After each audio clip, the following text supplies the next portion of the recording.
Assalamualaikum warahmatullahi wabarakatuh. Selamat pagi semuanya. Semoga kita semua selalu diberi nikmat kesehatan di tengah pandemi ini. Oke, pagi ini Ibu mau kasih quote dari anime kesukaan Ibu. Pemeran utamanya Uzumaki Naruto. Ia pernah bilang, "Sampai mati pun aku akan mengejar cita-citaku." Kalian juga harus punya semangat sekuat itu ya. Oke, hari ini kita masuk ke bab baru, yaitu tentang suhu.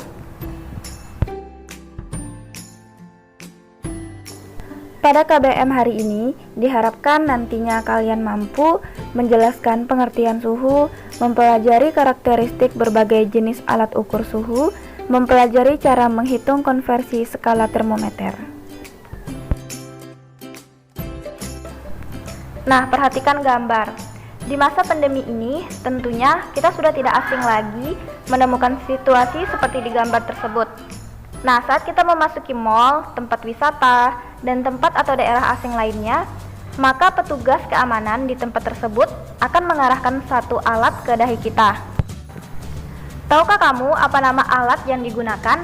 Nah, untuk mengetahuinya, hal ini akan dijawab nih oleh fisika pada materi suhu dan pengukurannya.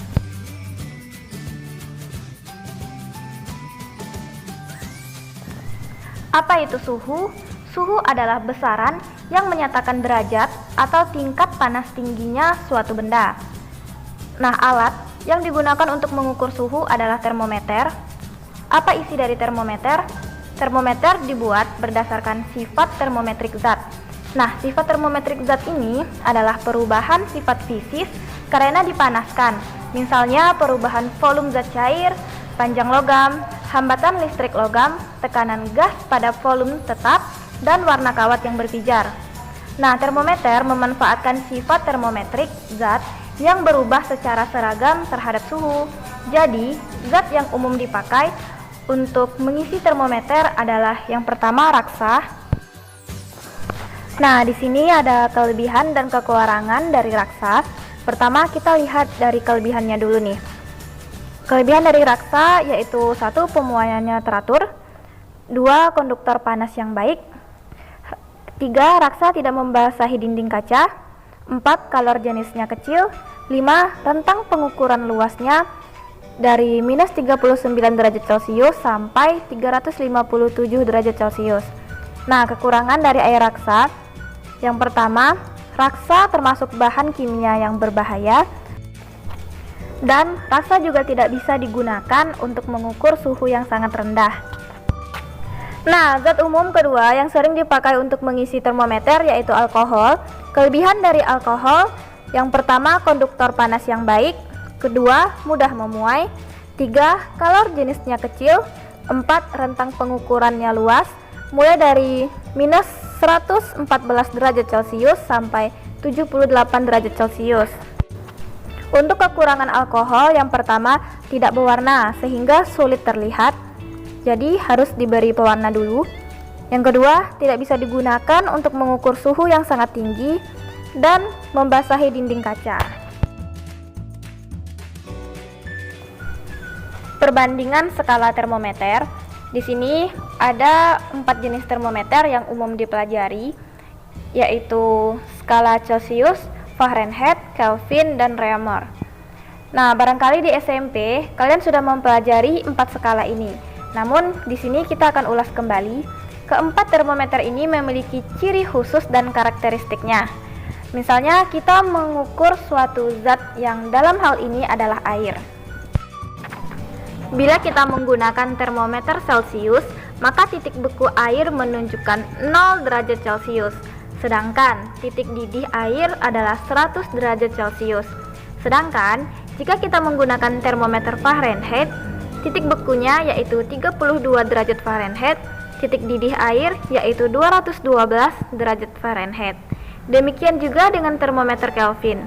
Titik beku air yaitu 273 Kelvin, titik didihnya yaitu 373 Kelvin. Dan di Réaumur, titik bekunya adalah 0 derajat Réaumur dan titik didihnya yaitu 80 derajat Réaumur. Oke, mari kita lihat satu persatu. Yang pertama Celcius, dengan titik beku 0 derajat Celcius dan titik didih 100 derajat Celcius, maka diperoleh delta T derajat Celcius sama dengan 100. Jadi titik didih dikurang titik beku, berarti 100 dikurang 0 itu hasilnya 100. Nah, untuk Fahrenheit itu sama delta T derajat F sama dengan 180. 180 itu didapatkan dari titik didih. Titik didihnya 212 dikurang titik beku. Titik bekunya 32. Jadi 212 dikurang 32 yaitu 180. Untuk Kelvin, delta T derajat K sama dengan 100. Nah, 100 itu didapatkan dari 373, yaitu titik didihnya dikurang 273, jadi 100. Dan untuk reomornya yaitu 80 dikurang 0, yaitu 80 derajat reomor.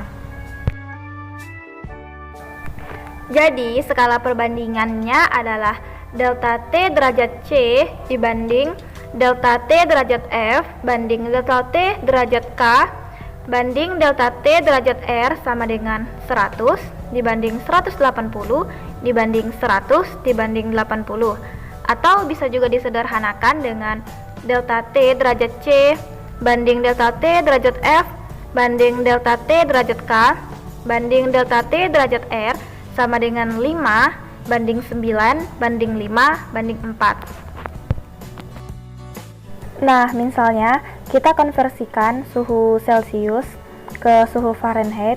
Pertama kita tulis dulu perbandingan tadi, yaitu kalau perbandingan suhu Celcius berarti delta T derajat C banding delta T derajat F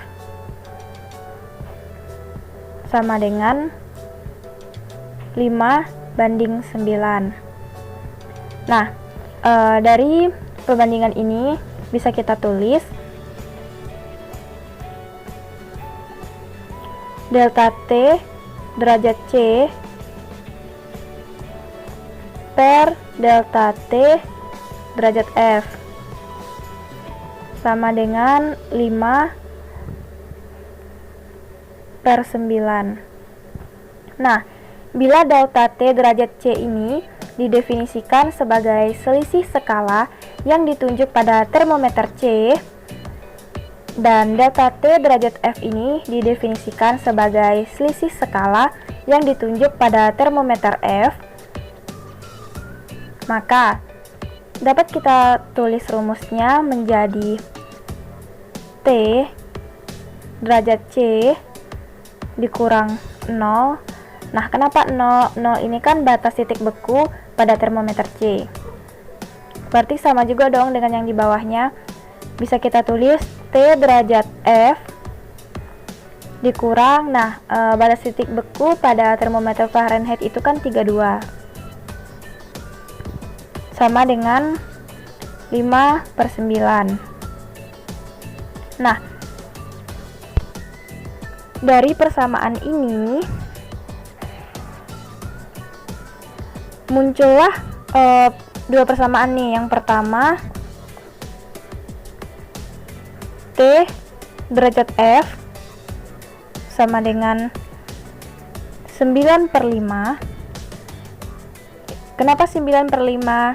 Ini kan T derajat F, berarti yang bawah kan? Karena T derajat F yang bawah dan yang Fahrenheit juga 9, jadi otomatis kita tulis 9 dulu baru per 5. Dibalik gitu. 9/5 dikali T derajat C plus 32. Nah, karena ini kan 32 ruasnya di bawah ya, jadi kalau misalnya kita pindah ruas otomatis tandanya jadi positif. Dan yang persamaan keduanya yaitu T derajat C sama dengan 5/9. Ini kan yang Celciusnya perbandingan C-nya itu kan 5 ya, jadi kita tulis 5 dulu. 5/9 dikali T derajat F minus 32. Jadi yang ini dipindahin langsung.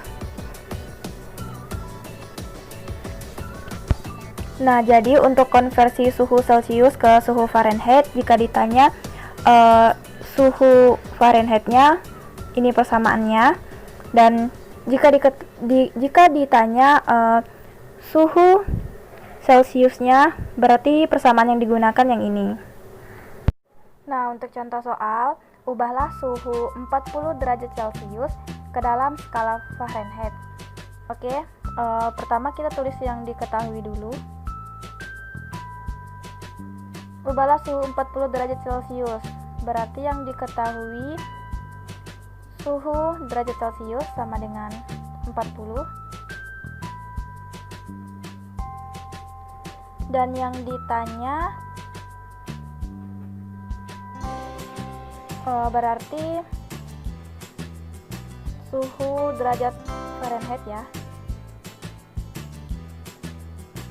Nah, masukin persamaan yang tadi. Kalau misalnya yang ditanya itu Fahrenheit, berarti persamaan yang kita gunakan yaitu T derajat F sama dengan 9/5 dikali T derajat C plus 32. Tinggal kita substitusikan 9/5. T derajat C nya itu 40 derajat Celcius plus 32. Nah, ini 40 dan 5 ini bisa dibagi ya, berarti 8. Jadi 9 dikali 8 itu 72 kan, plus 32.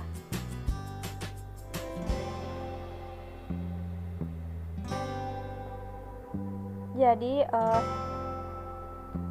suhu derajat Fahrenheit yaitu 104 derajat F. Paham ya sebatas ini? Nanti kalau masih bingung silahkan ditanyakan di WA Group. Nah, untuk latihannya, ubahlah suhu 86 derajat Fahrenheit ke dalam skala Celcius. Oke, pembelajaran kita hari ini mengenai suhu dan pengukurannya cukup sampai di sini. Tadi kita sudah mempelajari di mana suhu itu adalah besaran yang menyatakan derajat atau tingkat panas dinginnya suatu benda. Nah, untuk pelajaran selanjutnya kita akan mempelajari mengenai suhu dan kalor. Jika masih ada yang belum dimengerti dan ada yang ingin ditanyakan, silakan ditanyakan di WA Group atau boleh japri langsung ke Ibu. Pembelajaran kita hari ini berkah, marilah kita akhiri dengan mengucapkan hamdalah. Wassalamualaikum warahmatullahi wabarakatuh.